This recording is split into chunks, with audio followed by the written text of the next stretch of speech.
segala kebaikan. Ya, untuk kebaikan dan segala kebaikan itu yang kita pikirkan.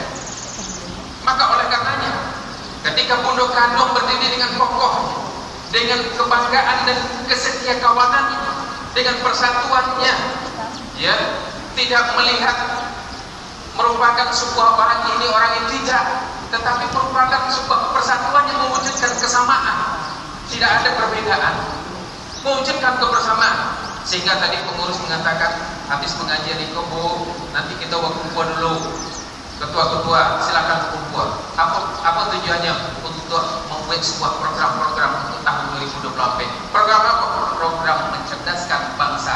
Perubahan harus kita wujudkan. Ada imam minta doa.